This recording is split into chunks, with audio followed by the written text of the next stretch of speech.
I got interrupted. That was actually Rob calling me on my phone, interrupted my video, so this is going to be a part 2. So we're just talking about the CDUs are new. They are functional. You see them kind of, I don't know if they'll come through the video like this blinking look. That doesn't, naked eye, that's not how it looks. It's picking something up through the video signal here. The weather radar is new and functional. Or the weather radar itself is not functional. The radar itself, we don't have data refs for that right now. That's a future project. But the traffic function is working fine. And I can adjust the range on it. No traffic at the moment out there, kind of unusual. But the traffic function is working. It'll pick up traffic in the sim. Like I said, I don't have any right now, which is unusual, but I'm not on Pilot Edge or anything like that right now. So the CDUs, I was just programming some data in here for a route from SFO over to Denver. So I had put in all the normal goodies here, and that was on the route page. Put in SFO in Denver. I don't know what runway I was going to take here. I think that was going to do 1 left for winds. So I can put in that. No, not maybe it's 0 1 left.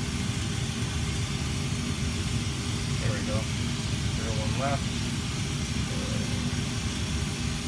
Do a departure. Let's see, we will depart. Use trunk 2.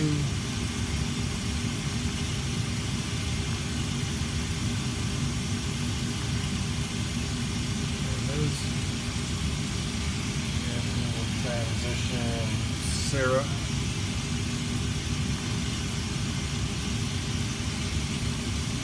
I'm just looking at what I put in ForeFlight over here. Arrival, Denver. What did I do? Looks like powder 8.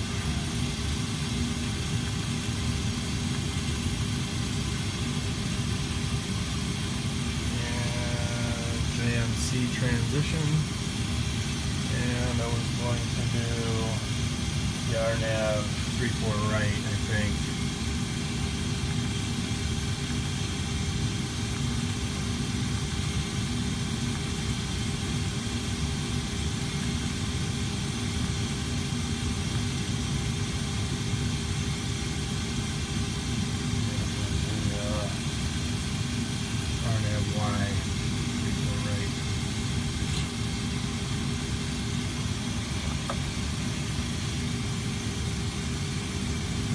Then we can go to the legs page. Now, what's interesting with the IXCG, obviously I don't have an EHSI. I got the regular HSI, so I have no plan information.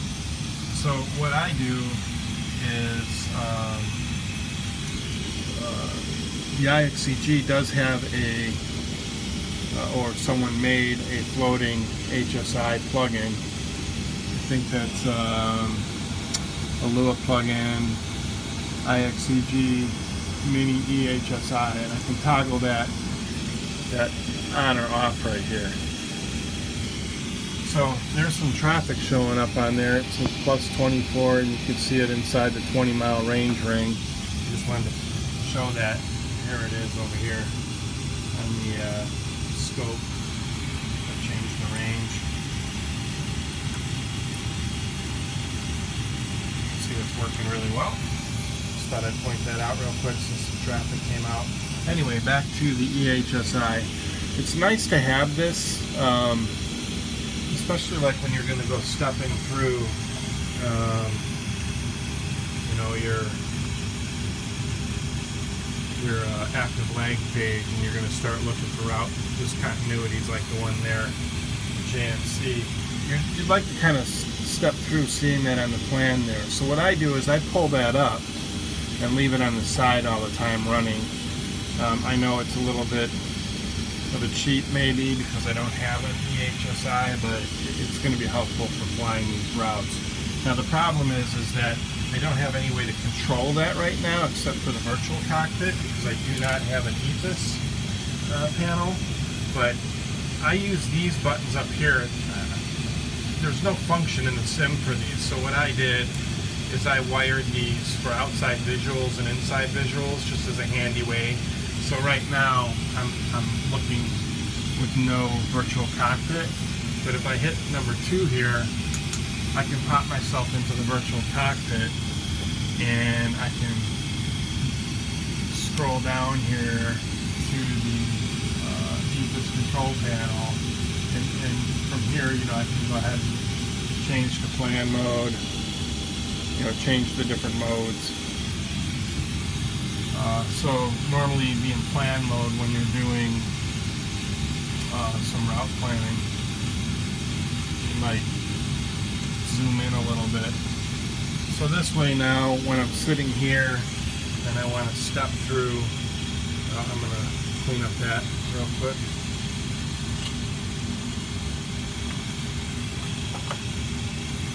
So if you're going to be stepping through these things, hitting the step function, I can go ahead and step through and check my route out,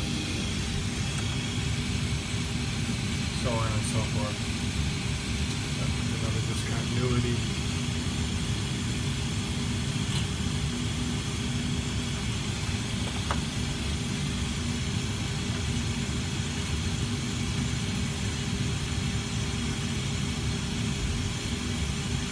Okay, and then let's see, where was I at now?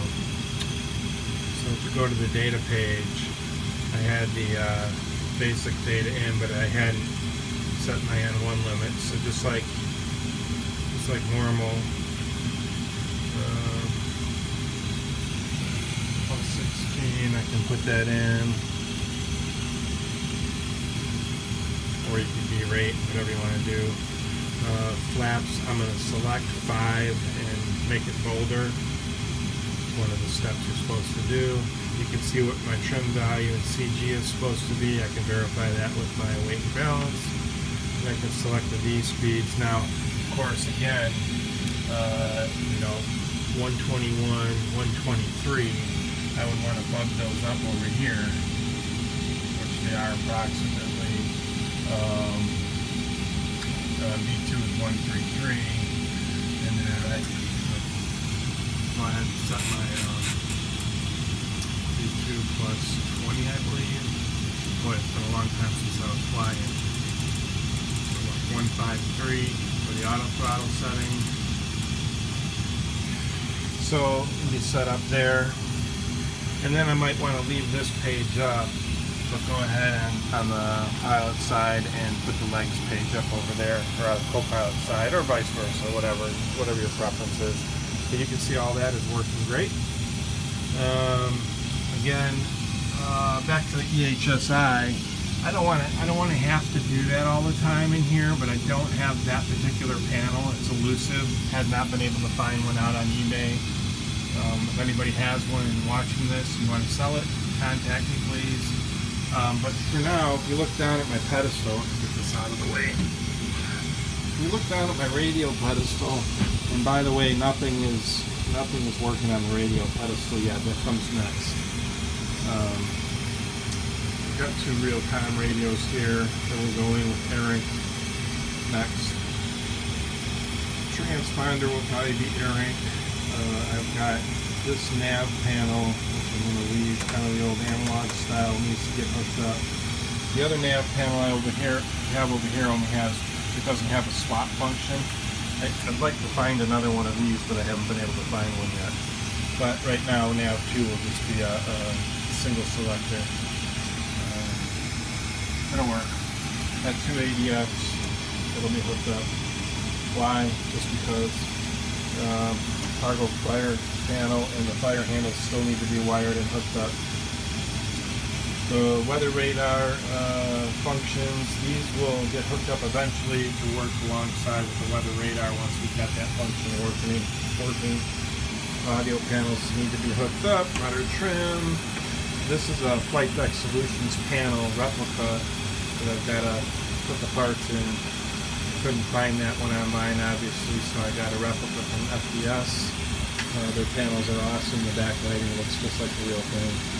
So it's just as good as real to me. And I will have to get the other flood panel from FDS too, probably here, because I haven't seen one online. It's a real trim panel. That's not hooked up. But here, getting back to the Ethos, I did manage to find and was able to procure the light plate. I do have the light bulb plate for the back of this. I actually have two of these, but my plan right now is to, because I don't have one of these that's, you know, all together, I'm going to have to improvise and kind of make one. So I'll take a panel blank like this one here, you see it fits, and I'll do some work and I'll put in the buttons and the rotaries and stuff, and then interface that so I won't have to go into the virtual cockpit. As you see, these are, you know, pretty close to the same deal. A little bit different functions on the knobs, but it'll work. So that's the plan with that. I'm gonna go back to the outside view here. Pretty cool. And you know, assuming everything was right, we would be ready for pushback. The APU is running up here right now. We would get our flight altitude. Oh, by the way, this panel is working. So we're going to go 31,000 feet. And what was Denver's elevation here? Airports. Denver field elevation. Let's see, runway.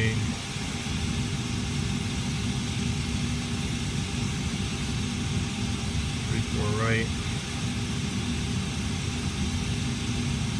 We'll just put in 5,400 feet. So landing altitude.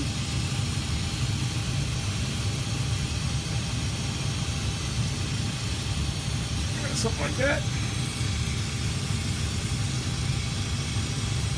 Good to go. Make sure that's on auto. We'll go ahead and tell the passengers to get in their seats, fasten their seat belts. Hit the ground call button up there. What that does is it pops up the ground services panel, and I'll just call for a straight pushback. It's asking me to release the brakes. Release the brakes. We'll go ahead and kick the packs off. We got bleed air. That gauge is not hooked up yet, so we can hear the air conditioning volume go down quite a bit. And we're pushing back right now. And we've been cleared to start engines. So go ahead and anti-collision lights on. Select the engine. We're watching for N2. There it goes. We're looking for max motoring around 20%.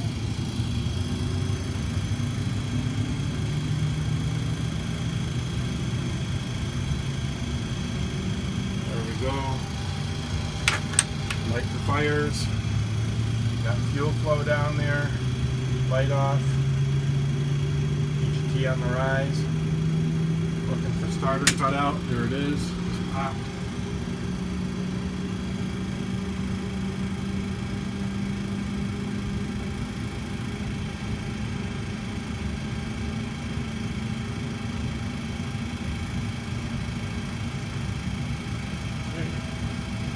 Looks like we have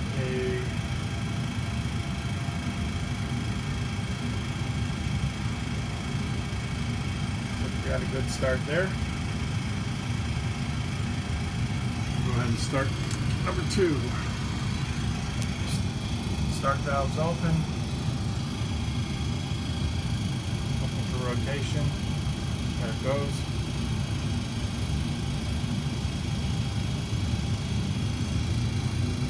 They're telling me to set the parking brake.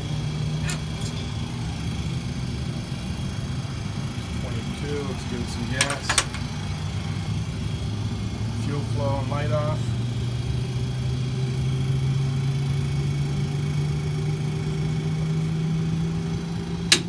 There's the starter cut out.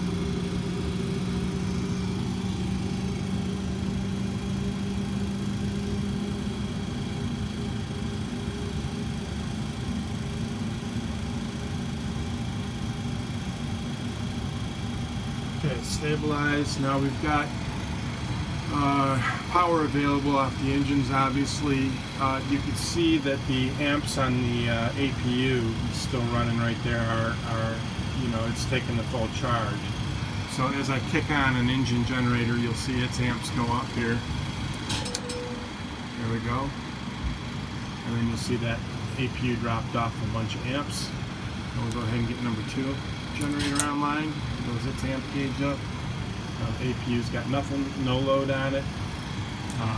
We will secure the bleed off the APU. Yeah, you're supposed to wait a minute.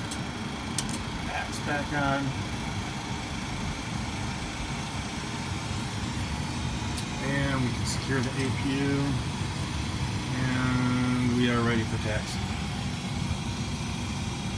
So there we go. I'm not going to film the takeoff and everything here. I just wanted to kind of show you what the state of the plane is. Oh, by the way, I mean, the auto throttle, you know, it does work. It's got a pretty cool little arm light here. Of course, you can, PVC is your VNAV function and your LNAV function is there. EPR is different on this instead of N1. But yeah, basically everything is going to work. It's cleared up to 8,000 feet.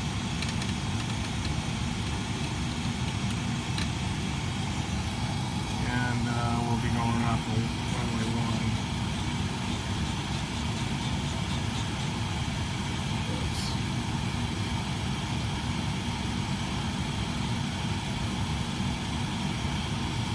So lots to do. I've got to start working on the secondary engine panel. Flaps cage needs to be hooked up, the odd damper, the RMIs. Got to fix that airspeed gauge. Get that barrel separated out. So quite a bit to do here on the MIP. Hydraulics, the hydraulics gauges need to be hooked up yet. And then the FMAs, it's going to be a lot of work to hook those up. I mean, all the Corys are working. Do a lights test here. You can see, you know, all those are functioning. The marker beacon lights are all working. So it's getting there. Just a lot to do yet. And thanks to George and Rob's help and others out there, friends of ours in this crazy hobby, it's getting there. Overhead panel has a lot of work to be done yet too. Right now the lower T is functional, middle T is functional. Obviously you just saw the APU panel is functional. The windshield heat panel is functional. You don't need, that's not working. Bleed air panel is working except for the gauge. Pressurization panel is working, but anything that's not lit right now here, the backlighting is not working yet. So I've got some work to do there. The aft overhead panel is complete as well. I mean, it's not done, but I mean, I've got all the parts. I've got to fix this panel. I've got that knob for that. The INS panel will be fully working with airing. And that's it. That's enough for this update. Thanks for watching.